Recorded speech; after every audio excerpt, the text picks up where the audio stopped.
TVT au cœur de l'information.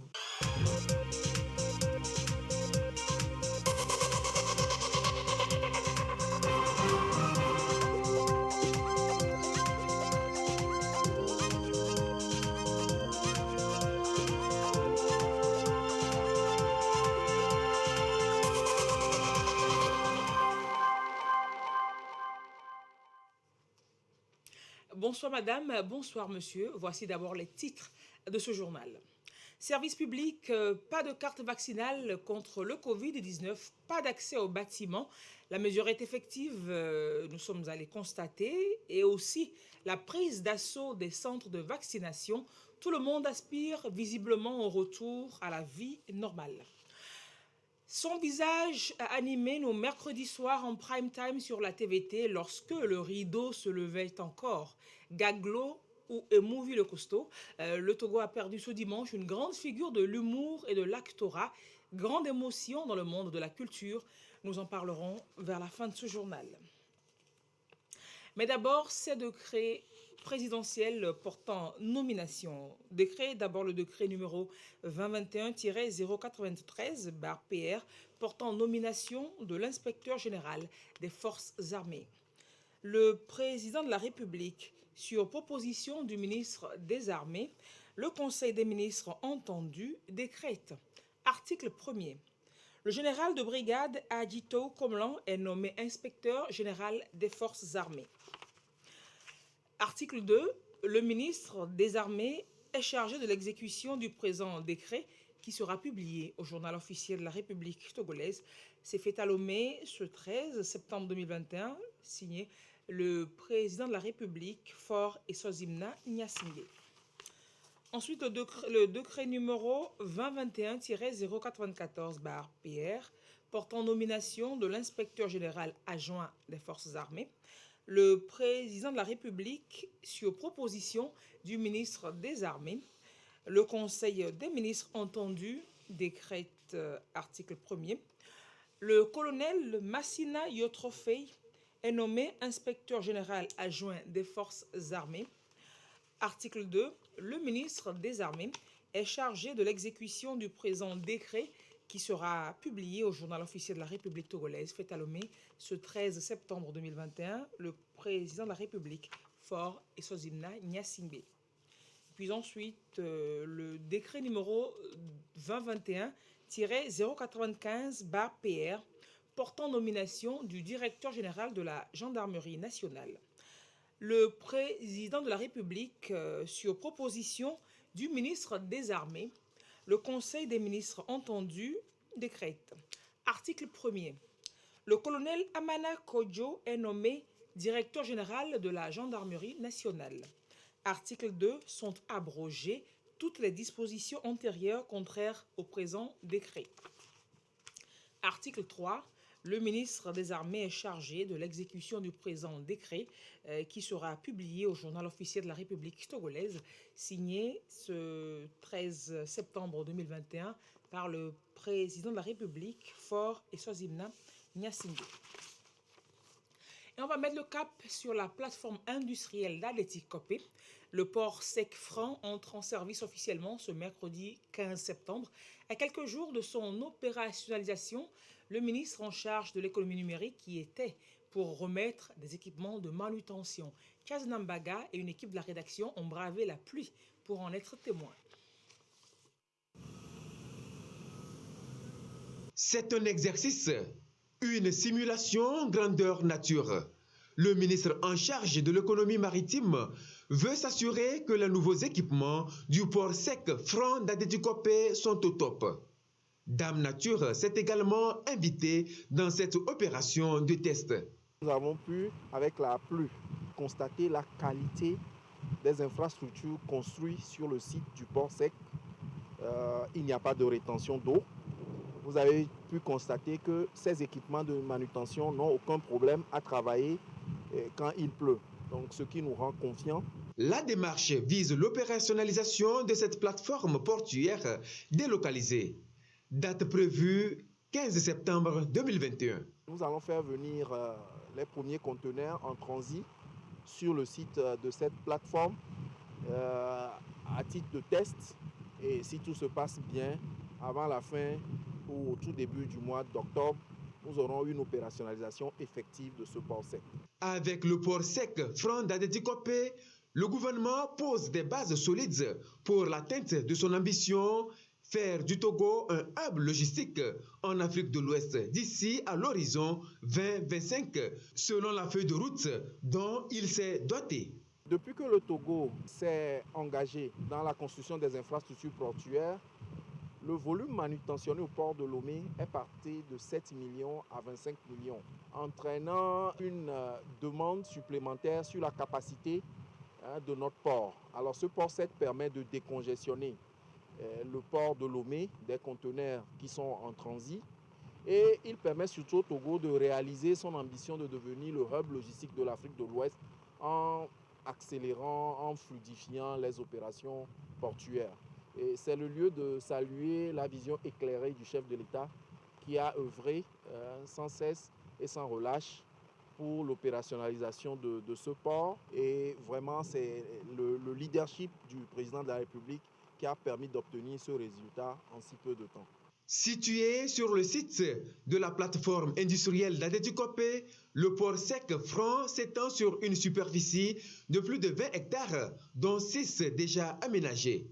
Il a une capacité de 12 500 conteneurs, d'où l'importance de ces équipements de manutention de dernière génération. 2 empileurs de conteneurs, un manipulateur de conteneurs vides, 12 remorques conteneurs, 12 chariots élévateurs et 4 tracteurs. Je vous le disais en titre, c'était une grande affluence ce lundi dans les centres de vaccination contre le Covid-19 au Togo.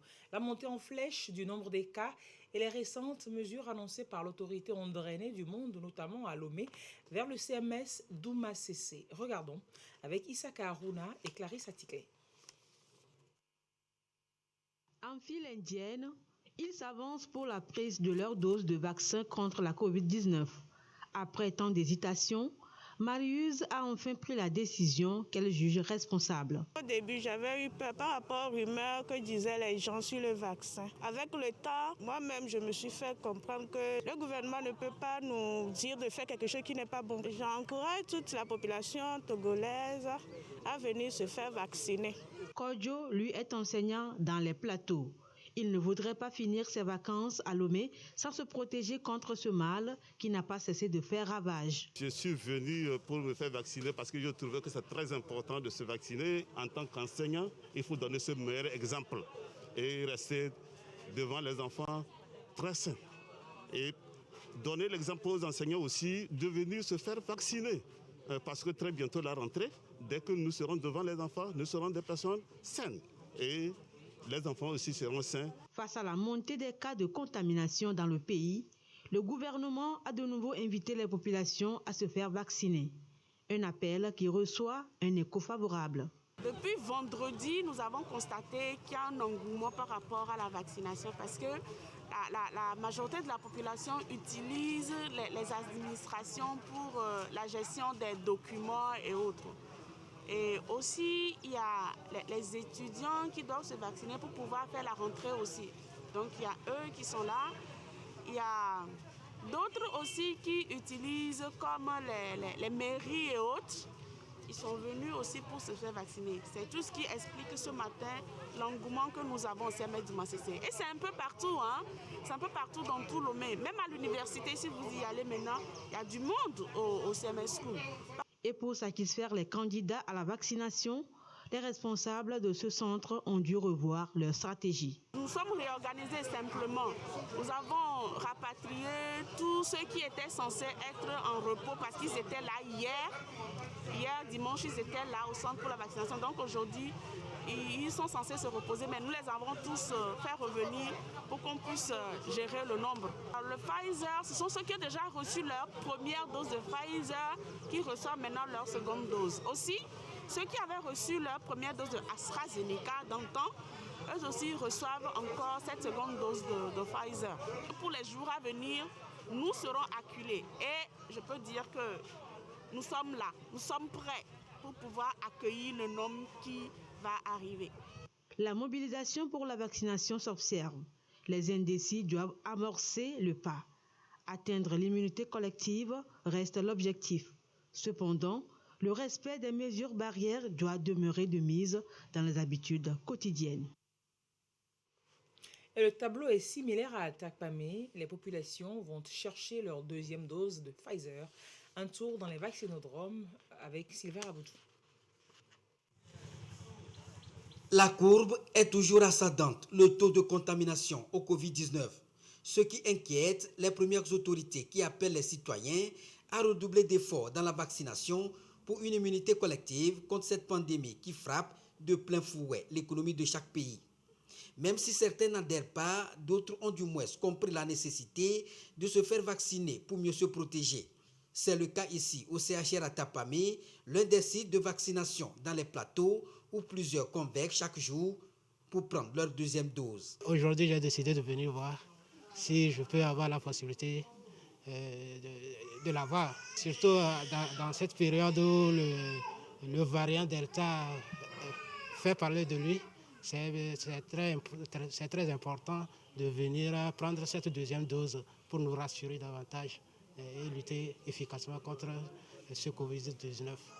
Tout comme lui, plusieurs se sont fait administrer le Pfizer comme deuxième dose, un complément de l'AstraZeneca. Et tout ceci pour un seul objectif, mieux se protéger contre le mal. D'autres disent que Corona n'existe pas. C'est à France que Corona est. Au Togo aussi, Corona est. Je veux venir faire ma vaccination pour que si la maladie vient, peut-être je serai sauvée. Il y a la maladie qui continue toujours. C'est pourquoi j'ai couru vite faire la deuxième dose. Cette vaccination a démarré ici dans les plateaux il y a environ 3 semaines déjà. Elle concerne essentiellement ceux qui ont pris au moins une première dose et qui espèrent la deuxième. Saliou Agorolu est venu pour recevoir sa première dose, alors que c'est la deuxième dose qui est prise en compte pour le moment. Je suis venu pour la première dose. Malheureusement, ils m'ont dit qu'ils sont sur la deuxième dose, que ça va être à la prochaine fois. Alors que je ne suis pas la seule, nous sommes nombreux. Par exemple, on travaille, on n'a pas le temps libre et on a dû profiter, mais on ne sait pas quand est-ce que l'État va encore lancer la première dose. On attend incessamment cette période pour pouvoir faire la première dose avant de succéder à la deuxième dose. C'est bel et bien la réalité à l'intérieur du pays. Ils sont donc aujourd'hui nombreux, ces citoyens qui attendent cette première dose. C'est le cas également de Yawa et son frère Jean-Paul. Nous aussi, nous sommes venus pour se vacciner. La cible, c'est ceux-là qui ont déjà fait une dose au moins. Ils viennent pour la deuxième dose. Dehors de ceux-là qui sont ciblés, il y a ceux de la première dose qui se présentent aussi pour leur dose. Comme ces vaccins sont destinés aux cibles deuxième dose, donc on leur dit d'attendre un peu lorsque les vaccins seront dispos, qu'ils passent faire leur dose. Ceci montre à suffisance une prise de conscience au sein des populations qui comptent jouer leur partition pour une lutte commune contre ce mal. Et justement, l'on n'attend plus pour la première dose. Elle reprend dans tout le pays, selon ce que nous dit ce communiqué du gouvernement qui vient juste de nous parvenir. Communiqué donc relatif à la poursuite de la campagne de vaccination contre la Covid-19 dans toutes les régions du Togo. Le communiqué dit ce qui suit.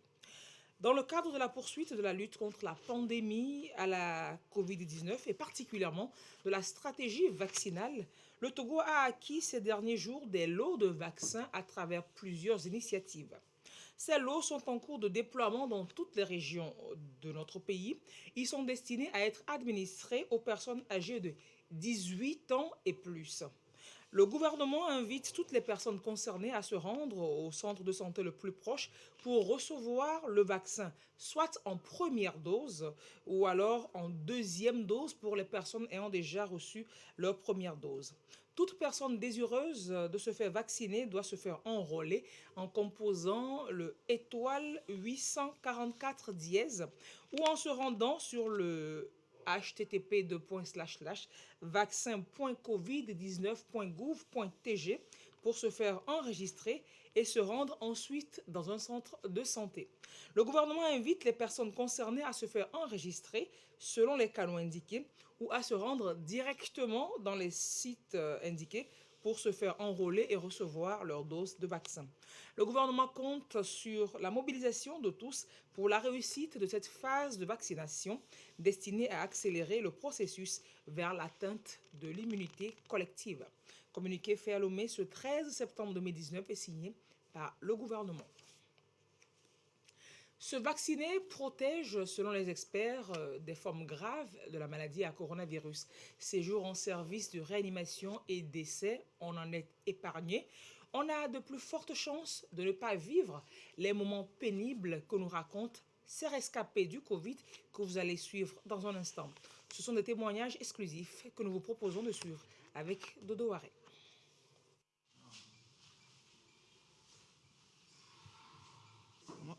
Guéri, mais traumatisé. Ce patient va devoir rentrer sans son cousin avec qui il était admis à la réanimation du CHR Lomé Commune. Il n'a pas survécu au Covid-19. J'étais ici avec mon cousin. Malheureusement, lui, il est décédé ici, on l'a enterré. C'était très difficile pour moi. C'est traumatisant. Désormais hors de danger, mais il ne peut pas rentrer chez lui. Son test Covid est toujours positif. Ses deux compagnons de chambrée reprennent eux aussi petit à petit leur force après des moments pénibles. J'ai effectivement traversé une période très difficile. Ça n'a pas été du tout facile pour moi, où je n'arrivais même pas à me déplacer. Pour marcher, c'était difficile. Je faisais une forte fièvre. La maladie existe vraiment. Moi-même qui parle, puisque je suis l'une des victimes. Pourtant, j'ai fait toutes mes 2 doses de vaccination. Étant donné qu'il est hypertendu, diabétique, s'il ne s'était pas fait vacciner, ça aurait été une forme très grave et il pouvait en mourir. Ce que j'ai vécu, je n'ai jamais imaginé ça durant toute ma vie. Aujourd'hui, par la grâce de Dieu, je me sens mieux parce que quand j'arrivais ici, il faut être franc, je n'avais pas espoir parce que pour respirer, c'est un problème. Le personnel soignant ici, vraiment, j'apprécie leur dynamisme. Les 3 rescapés ont un projet de sensibilisation Covid. Leur souhait, sortir le plus tôt possible d'ici. Déjà, nous sommes constitués en association. Donc, nous qui sommes les rescapés, après nous allons aborder le ministre pour lui demander à quel sens nous pouvons l'aider, au moins pour la sensibilisation de la population. Parce que Covid, ça existe, personne n'est à l'abri. Ils vont encore rester en hospitalisation quelques jours en attendant un test négatif au Covid-19. Et maintenant, il va beaucoup mieux.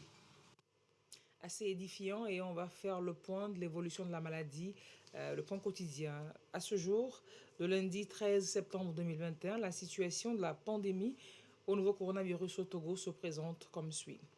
Le nombre de cas confirmés est de 23 778, 60 nouveaux cas depuis hier. Le nombre de personnes guéries est de 18 746, 107 nouveaux guéris depuis hier. Le nombre de cas actifs actuellement au Togo est de 4 825. Le nombre de décès est porté à 207. Nous avons 2 nouveaux décès depuis hier chez des personnes non vaccinées, mais porteuses de comorbidité. Le point est signé par le ministre de la Santé, de l'Hygiène publique et de l'Accès universel aux soins, le professeur Moustapha Jiawa. En France, à partir de ce lundi, c'est l'administration de la 3e dose dans les EHPAD, les structures accueillant les personnes âgées. L'inquiétude remonte et il faut prendre vraiment au sérieux les mesures préventives. Nous vous proposons de suivre ce reportage de France 24. Voyez le docteur sur parole. Oh ben oui. Janine, 89 ans, s'apprête à recevoir sa 3e dose de vaccin. Elle est rassurée, mais ce n'est pas encore une formalité. J'aime bien savoir ce qui m'arrive, ce qu'on me fait, de qui ça vient, enfin bref. Hein. Avec un peu de pédagogie, J'ai déjà eu les 2 premières. oh ouais. Les soignants arrivent à rassurer les patients les plus inquiets. Ils ont beaucoup de questions parce qu'ils ne connaissent pas beaucoup cette maladie, mais on leur explique. Car ils n'ont désormais plus le choix. Attention, monsieur Garcia, respirez, je vais piquer. Hein. Je pique. Depuis ce lundi, ce rappel est une obligation en EHPAD. Alors, beaucoup ont anticipé ce qu'ils considèrent être un passeport vers la liberté. Ça me permet de bouger sans avoir à réfléchir si je peux ou ne pas aller quelque part parce que je risque quelque chose. Ça me permet de voir mes petits-enfants, mes enfants, Quel bras, madame, ma femme. La mesure est stratégique. Elle part d'un constat établi lors des 2 premières vagues. Les personnes âgées sont de loin les plus vulnérables. Plus de 26 700 d'entre elles sont décédées dans les EHPAD depuis le début de l'épidémie. Et 6 mois après leur vaccination, on observe une baisse très significative des anticorps. Il faut donc renforcer leur immunité. Après quelques jours de rentrée scolaire, nous sommes très inquiets, nous ne souhaitions pas attendre davantage, puisque dans cette lutte contre le coronavirus, chaque jour compte, et surtout pour nos résidents qui sont fragiles. Si 90% des résidents d'EHPAD ont déjà reçu une double dose, le gouvernement veut aller très vite, procéder au rappel des 610 000 concernés en seulement un mois. Une campagne éclair qui fait perdre le fil à certaines. Ah ben c'est la 2e fois, c'est tout. Hein. Là, c'est la 3e. C'est la 3e? Oui, ma belle. On a eu 2 fois déjà? Oui. Oh ben vous voyez, ça m'a pas peiné, je me suis pas aperçue. Et dans l'actualité ce lundi, l'actualité au Niger, les habitants de l'ouest du pays, vous le savez, ils sont victimes d'attaques. Ces populations, donc, elles sont victimes d'attaques incessantes de la part de djihadistes. Elles ont besoin de réconfort. Elles ont reçu ce jour la visite du président Mohamed Bazoum, qui s'est donc déplacé dans la région d'Anzourou pour rassurer la population. Regardons avec Africa News. Le président du Niger, Mohamed Bazoum, a rendu visite aux habitants de la région d'Anzourou qui sont en proie à des attaques djihadistes meurtrières qui ont contraint notamment les agriculteurs à abandonner leurs champs. Le chef de l'État les a assurés de son soutien et de sa volonté de prendre le problème à bras-le-corps. Vous nous avez demandé d'améliorer le maillage, la façon d'occuper le territoire. J'ai noté également cela. Mais ce que je veux vous dire, le plus, c'est que nous allons remédier au problème à la racine en prenant en charge Inates autrement que nous ne l'avons fait jusqu'à présent. Et de la sorte, nous allons fermer la porte par laquelle les terroristes viennent ici. L'objectif est de sécuriser rapidement la commune d'Inat qui borde la frontière avec le Mali et qui est devenue le principal point d'entrée des terroristes au Niger. L'insécurité a impacté négativement notre vie et notre région, explique cet habitant d'Anzourou. Nous demandons aux autorités de tout faire pour éradiquer cette insécurité qui nous coûte cher. Ils ont tué nos maris, ils ont brûlé nos réserves de céréales, ils ont emporté tout notre bétail, donc nous n'avons plus de vie.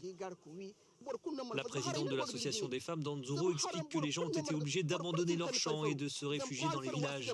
Et malgré tout, la traque se poursuit jusque dans les maisons et les mosquées. Selon une estimation de l'organisation Human Rights Watch, publiée au mois d'août, plus de 420 civils ont déjà été tués depuis le début de l'année dans l'ouest du Niger. Et au Togo, on reste au champ pour la promotion de la filière rizicole. Le pays met les bouchées doubles afin de gagner le pari d'ici à 2030. Pari de répondre à 144% aux besoins nationaux de la consommation de riz. Pour y parvenir, des programmes sont concoctés et l'État compte investir 987 milliards de francs CFA dans cette filière riz. Précision, Sandra Aziagbe. Longtemps réservé à des occasions rares ou à une classe donnée de la population togolaise, le riz est aujourd'hui entré dans les habitudes alimentaires de presque tous les Togolais. D'où la nécessité, voire l'urgence de chercher des programmes visant la promotion de cette filière. À côté d'autres céréales très prisées, le riz demeure une céréale très consommée par les citoyens. Malgré des projets visant à booster cette filière à travers l'augmentation des surfaces emblavées pour augmenter la productivité des sols, beaucoup reste encore à faire. Et c'est pour cela qu'à l'horizon 2030, le Togo s'est fixé des objectifs précis à atteindre. 817 400 tonnes de riz paddy, ce qui équivaut à 490 202 tonnes de riz blanc. Ce niveau de production correspond à 144% du besoin projeté en 2030. Il est également attendu le traitement de 431 400 tonnes de riz paddy par les unités modernes et la création de 314 000 emplois directs. Ces objectifs ambitieux coûteront à peu près 987 milliards de francs CFA au gouvernement. Les retombées positives dont il s'agit méritent la dépense qui va être faite. Selon le plan d'action, la filière sera métamorphosée, des moyens seront déployés pour aménager 17 800 hectares pour le riz irrigué et 51 600 hectares pour le riz de bas-fond. La maîtrise de l'eau, la mécanisation de la récolte, l'introduction des variétés à haut rendement, la promotion des entreprises de mécanisation agricole, le renforcement des entreprises de services et organisations de producteurs, la promotion de nouvelles unités de production de semences, l'appui à la commercialisation et au suivi-évaluation, voilà toute une batterie de dispositions que le Togo entend prendre en faveur de la promotion de cette filière. Et il faut que les sols soient fertiles pour que la productivité elle soit forte. Gestion durable des terres et des forêts, des producteurs agricoles engagés dans les bonnes pratiques culturales acquièrent de nouvelles méthodes par le truchement de l'Institut de conseil et d'appui technique. Précision, Sylvain Aboudjou à Takpami. Les mauvaises pratiques agricoles, notamment l'utilisation des éléments non appropriés, entraînent une dégradation continue des terres avec un rendement beaucoup plus faible et surtout ne facilitent pas la régénération des sols, mais plutôt les appauvrissent. Une expérience a été conduite dans ce sens dans des champs-écoles pour tester l'efficacité des matières organiques et chimiques sur les sols afin d'amener les producteurs à adopter la meilleure méthode dans leurs différentes parcelles. Ce sont ces résultats qui sont ici capitalisés pour mieux orienter les facilitateurs endogènes qui, à leur tour, vont répliquer la méthode au sein de leur communauté. Déjà, le premier volet de la formation a consisté à les initier sur l'approche CEA, comment reconnaître leur terroir, comment faire la carte des terroirs, le transect et comment élaborer le calendrier culturel. On les a également initiés sur la reconnaissance des engrais et leur importance et également l'importance de la matière organique. La place de la matière organique même dans l'amendement des sols.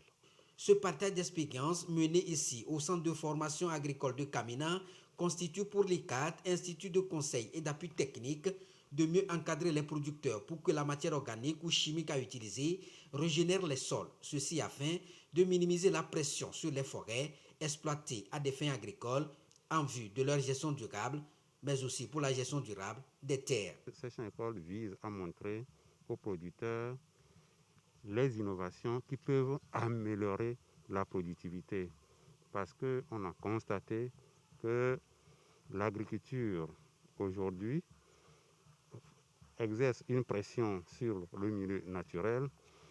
C'est ça qui fait que les gens essayent de détruire les forêts. Donc, en améliorant leurs revenus par l'augmentation de la productivité agricole, nous pensons que l'amélioration de ces revenus-là va diminuer leur impression sur le milieu naturel.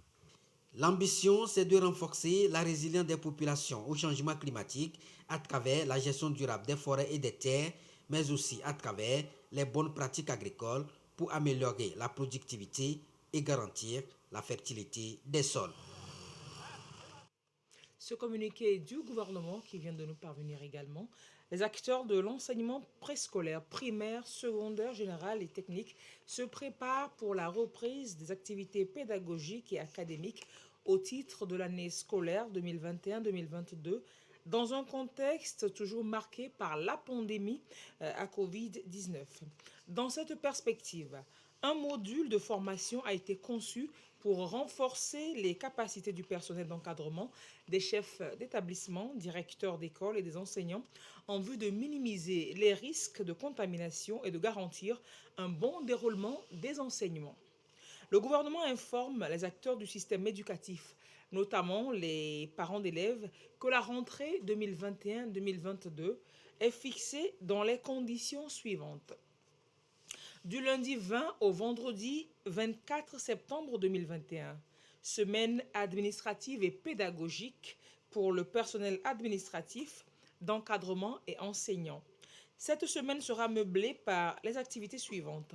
Sensibilisation du personnel des établissements sur les mesures de prévention du Covid-19, formation des responsables d'établissement à la gestion pédagogique, formation des enseignants aux approches pédagogiques adaptées à la situation de la pandémie, préparation des établissements pour l'accueil des apprenants. À partir du lundi 27 septembre 2021, rentrée scolaire avec présence effective des apprenants dans les écoles et centres de formation, tous ordres confondus sur l'ensemble du territoire national et démarrage des activités d'enseignement-apprentissage. Le gouvernement exhorte chacun des acteurs du système éducatif à se faire vacciner impérativement dans les meilleurs délais et à continuer de respecter scrupuleusement les mesures barrières recommandées par les autorités compétentes en la matière afin de freiner la propagation du virus. Fait Lomé, le 13 septembre 2021, le gouvernement. Je vous l'annonçais en titre, son visage a animé et égayé nos mercredis soirs en prime time sur la télévision togolaise. Lorsque le rideau se levait encore, Gaglo ou Emouvi le costaud, le Togo l'a malheureusement perdu ce dimanche, une grande figure donc de l'humour et de l'actorat qui s'en va et suscitant une grande émotion dans le monde de la culture. Bon cela, avec Yata Ratem. Je te parle d'argent et toi tu me parles de téléphone. Non, papa. Atina Noviti, il est plus connu sous son nom d'acteur Gaglo, en référence à la pièce de théâtre Gaglo ou l'argent cette peste. Une pièce de théâtre tout comme l'autre Le Fusil qu'il avait révélé au public à travers les écrans de la télévision togolaise. Essaye de toucher les cheveux. Seulement les cheveux, moi aussi. Elle t'a vu? Ah bon? Regardez, moi c'est pas si je peux toucher, c'est pour la contrôle. Touche!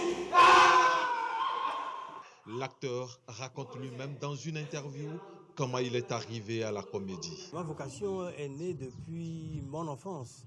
Je dirais parce que mon père est un comédien. Mon père est polygame, donc avec 2 femmes, et essayait toujours de les mettre dans une bonne ambiance. Et il faisait trop de comédie, mon père. Et moi, je l'imitais. Et comme j'étais fils aîné, il y avait 2 filles derrière moi, il y avait toujours bagarre à la maison. Alors on m'envoyait au cinéma pour être tranquille. Alors j'allais voir les films, etc. Et quand je revenais, je faisais le film que j'ai vu. Moi, je mimais tout. Et voilà comment c'est resté dans mon sang, dans mes globules. À l'annonce de sa disparition ce matin, les réactions n'ont pas tardé. Toutes parlaient d'une grosse perte pour la culture togolaise.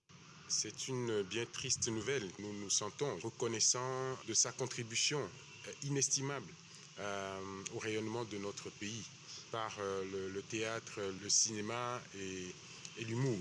Gaglo, c'est aussi l'homme qui a su traverser les générations.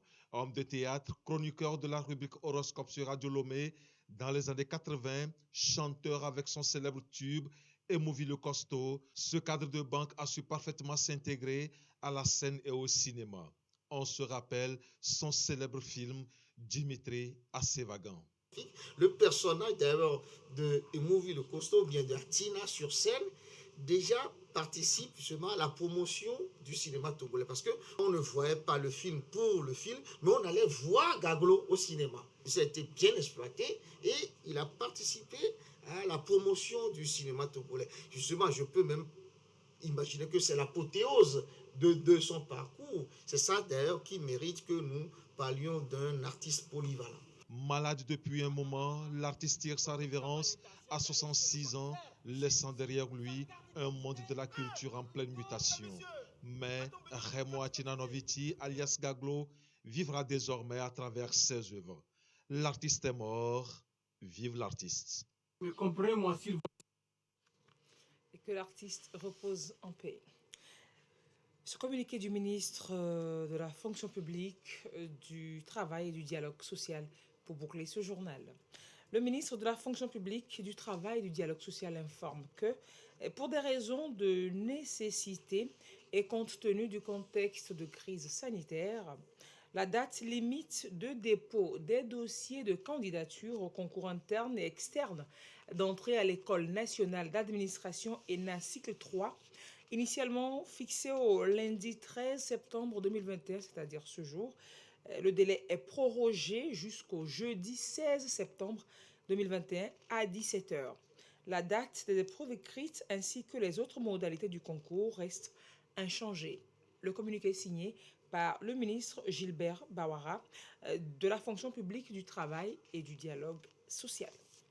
Et ce sujet sur le constat d'exigence de preuves vaccinales pour accéder aux bâtiments des services publics que nous vous annoncions en titre pour ce journal, eh bien, nous vous le proposerons dans nos prochaines éditions. Merci d'avoir suivi celle-là. Passez une très belle soirée en compagnie de nos programmes. Au revoir et à très bientôt.